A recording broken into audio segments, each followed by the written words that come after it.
Assalamualaikum warahmatullahi wabarakatuh. Apa kabar teman-teman? Saya harap dalam keadaan sehat ya. Oke, kali ini saya akan mencoba menjelaskan bagaimana langkah-langkah pembuatan scatter diagram menggunakan Microsoft Excel. Namun sebelum itu, perkenalkan saya Khairul Romadhoni dengan NIM 2006 110865. Saya dari Prodi Teknologi Industri Pertanian. Langsung saja kita simak bagaimana cara pembuatan scatter diagram. Tonton sampai habis ya. Nah teman-teman, pengertian dari scatter diagram itu sendiri atau yang sering kita sebut juga dengan diagram sebar merupakan diagram yang menunjukkan kemungkinan hubungan antara dua macam variabel. Nah, scatter diagram ini juga pertama kali digunakan pada tahun 60-an oleh seorang dokter asal Jepang yang bernama Kaoru Ishikawa. Beliau merupakan alumni dari Teknik Kimia Universitas Tokyo. Beliau meyakini bahwa statistik dapat menyelesaikan 95% persoalan kualitas. Nah, Ishikawa ini juga percaya akan pentingnya dukungan dan kualitas kepemimpinan dari manajemen atas. Karena tanpa dukungan dari pimpinan, program apapun bisa dipastikan akan gagal. Nah, selanjutnya, prinsip dari scatter diagram. Prinsip dari scatter diagram ini yang pertama biasanya digunakan pada data yang bersifat numerik. Yang kedua, dalam sketsa diagram terdapat dua buah sumbu. Ada sumbu X dan juga sumbu Y, di mana sumbu X sebagai variabel penyebab dan sumbu Y sebagai variabel akibat. Lalu bagaimana cara membuat scatter diagram dengan menggunakan Microsoft Excel? Nah, berikut langkah-langkah dalam pembuatan scatter diagram di Microsoft Excel. Oke teman-teman, jadi untuk langkah awal dalam pembuatan scatter diagram yaitu kita harus membuka Microsoft Excel terlebih dahulu. Nah, setelah kita buka Microsoft Excel yang terlihat pada tampilan layar, kemudian kita masukkan data yang kita ambil dari jurnal maupun sumber-sumber lainnya untuk dijadikan diagram scatter. Di sini saya sudah menyiapkan data dari referensi jurnal yang saya ambil. Langkah selanjutnya yakni kita langsung membuat diagram scatter. Nah, bagaimana langkahnya? Langkah awalnya langsung kita blok dari data tersebut.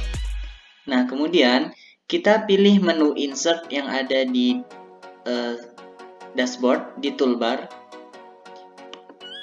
Nah, di sini ada di bagian toolbar chart itu ada tool yang bernama scatter. Oke, kita klik. Kemudian kita pilih jenis scatter yang pertama yaitu scatter with only marks. Oke. Nah, setelah kita klik akan muncul tampilan yang seperti ini ya, teman-teman. Nah, lalu bagaimana langkah selanjutnya? Selanjutnya kita ubah layout dari scatter diagram ini dengan cara mengklik tombol di chart layouts. Ini kita pilih yang menu pertama ya. Nah, jadi seperti ini teman-teman. Jadi di sini ada title, ada axis title dan ada axis title di sebelah kirinya. Kemudian untuk yang series ini kita bisa hapus saja. Selanjutnya kita isi axis title di sini yakni total pengiriman. Sesuai tabel ya, sesuai data di tabel. Yang di sini kita isi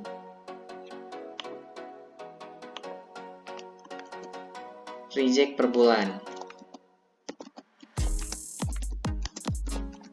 Nah, untuk chart title ini kita ubah sesuai dengan masalah data yang akan kita bahas. Di sini saya mengisi data delivery purchase order dan data return konsumen bulan Januari sampai Desember 2020 ya. Selanjutnya kita edit, kita kecilkan ukuran teksnya supaya muat di dalam tabel. Nah, setelah selesai, selanjutnya yang perlu kita lakukan yakni menambahkan trendline. Nah, bagaimana cara menambahkan trendline? Kita cukup klik titik biru ini ya.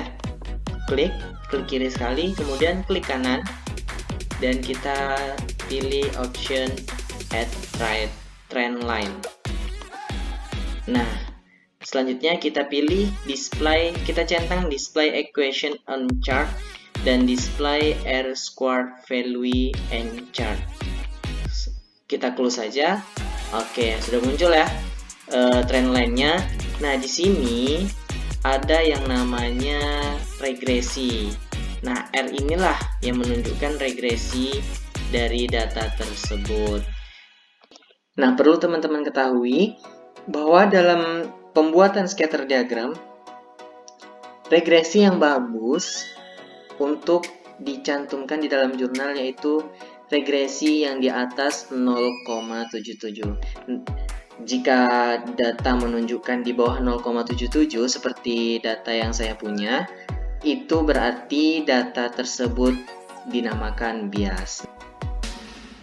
Nah, terakhir dapat kita tarik kesimpulan bahwa dari bentuk grafik yang dihasilkan diagram scatter di atas dapat dinyatakan memiliki hubungan yang positif atau korelasi yang positif. Yang berarti semakin tinggi purchase order, maka akan meningkatkan tingkat return konsumen. Dan upaya untuk mengurangi tingkat return konsumen, maka kita dapat mengurangi purchase order. Nah, pada diagram juga memiliki nilai regresi 0,54 yang artinya memiliki hubungan yang tidak kuat. Nah, oke teman-teman, cukup sekian tutorial bagaimana cara membuat scatter diagram menggunakan Microsoft Excel. Terima kasih atas perhatian dan mohon maaf apabila masih ada kesalahan dalam membuat atau menjelaskan langkah-langkah dalam pembuatan scatter diagram, dan sampai jumpa.